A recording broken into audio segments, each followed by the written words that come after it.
Welcome to this explainer. Today, we're going to completely shatter the image you probably have of one of history's greatest figures.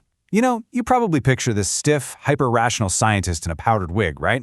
Well, forget all of that. Today, we're exploring the real Isaac Newton, a guy whose life was bizarre, intensely obsessive, and just brilliantly unconventional. The famous economist John Maynard Keynes actually bought and studied a bunch of Newton's private papers, and he came away with this stunning declaration. He said, "Newton was not the first of the age of reason. He was the last of the magicians." And honestly, that's exactly the mystery we're unpacking today. We're going way past the textbook history to uncover a mind that was literally just as mystical as it was mathematical. But, before we get into the magic, the religious heresy, and his totally wild secret life as an undercover detective, yeah, you heard that right, an undercover detective, let's start with something we all think we know. What really happened with the falling apple? I mean, we've all heard the story. He's sitting under a tree, an apple clobbers him on the head, and boom, gravity is discovered. But is that actually how it went down? Section 1. The Apple and the Myth. So, to really understand Newton, we have to clear away the myths first. That whole comical blow to the head thing? Yeah, completely made up. The actual story comes from a conversation Newton had way later, in 1726, with his friend William Stukeley. They were just hanging out, drinking tea in a garden under some apple trees. Newton gets into this really contemplative mood and just starts wondering why an apple always falls perpendicularly to the ground. Like, why doesn't it go sideways or up? He figured there had to be some kind of drawing power in matter, concentrated right at the Earth's center. It was this quiet, brilliant moment of deductive reasoning, but it just got completely overshadowed by a cartoonish myth over the years. Section 2. Architect of Modern Science. Now, to really appreciate just how deep his eccentricities went later on, you first got to understand the absolute peak of his rational scientific achievements. We're talking about his golden years, during the Great Plague. Cambridge University shut down, so he just retreated to his home in Woolsthorpe. And on his own, entirely self-taught, look at what he did. In 1664, he computes tangents and curvatures. A year later, in 1665, he discovers the generalized binomial theorem. By 1666, he's observing how a prism separates white light into the visible color spectrum, which fundamentally changed how we understand optics forever. It's arguably the most insane, concentrated run of scientific achievement by a single person ever. And right in the middle of those plague years, Newton basically invented calculus. But here's the catch. He was notoriously secretive and terrified of being criticized, so he just kept it to himself. Meanwhile, over in Germany, the polymath Gottfried Wilhelm Leibniz developed calculus totally independently. And this kicked off the bitter, lifelong calculus wars. Even though Newton did it first, Leibniz's notation was just way better, and it's actually the exact notation we still use today. But Newton, he held a grudge like nobody else. He used his position as head of the Royal Society to formally proclaim himself the true discoverer, essentially labeling Leibniz a complete fraud. The really crucial takeaway here is that Newton wasn't just doing math. He was literally writing the operating system for modern science. In his masterpiece, the Principia, he laid out 4 core rules for scientific reasoning. Frame your explanations around true, sufficient causes. Assign the same causes to the same effects. Treat consistent qualities as universal. And above all else, trust observation. He famously declared, "I do not frame hypotheses." Basically, if you didn't have observable data to back it up, he didn't want to hear it. These rules are the bedrock of the science and technology we rely on every single day. Section 3.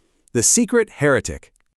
Okay, brace yourself, because we are pulling back the curtain on a secret world that completely flips that hyper-rational image upside down. Look at his personal library.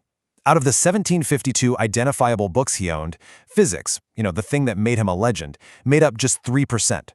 Math was only 7.2%. But check out these massive chunks.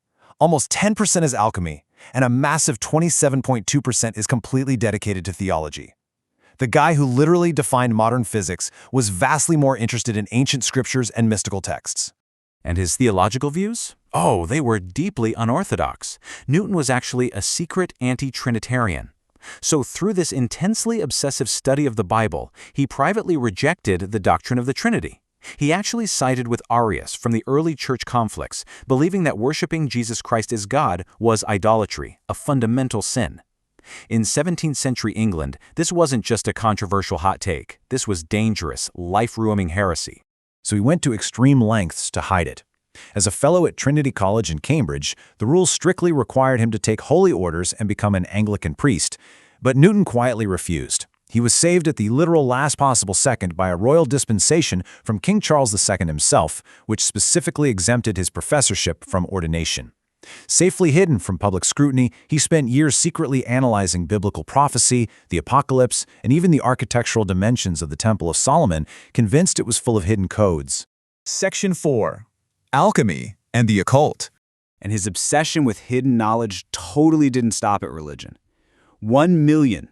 Let that number just sit with you for a second. Out of the 10 million or so words historians estimate Newton left behind in his private papers, an astounding 1 million words were dedicated entirely to alchemy. This was a man who honestly believed there was no clear dividing line between hard science and the mystical arts. Just to give you an idea of how wild this got, this is a real note Newton made while studying a book on the bubonic plague. His proposed therapy? Suspend a toad by its legs in a chimney for 3 days until it vomits up earth and insects onto a dish of yellow wax. Then, you mix the powdered toad with excretions and serum, form it into lozenges, and wear it on your body to draw out the poison. I don't know about you, but I am definitely taking my chances with the plague. It is just completely absurd when you realize this is the exact same mind that mapped out the laws of motion. He was actively hunting for the Philosopher's Stone, for sure. In his book Optics, he even theorized that gross bodies and light could be converted into each other through alchemical transmutation. And he wasn't just casually reading about this stuff. He was in the lab experimenting constantly. In fact, a posthumous analysis of his hair showed severe mercury poisoning. Today, a lot of historians think that breathing in mercury fumes from his alchemical furnaces directly fueled his eccentricities and probably caused the severe nervous breakdown he had in 1693. Section 5. The Undercover Detective. Okay, this all builds to a completely unexpected pivot in his later years. Forget the quiet, reclusive scholar.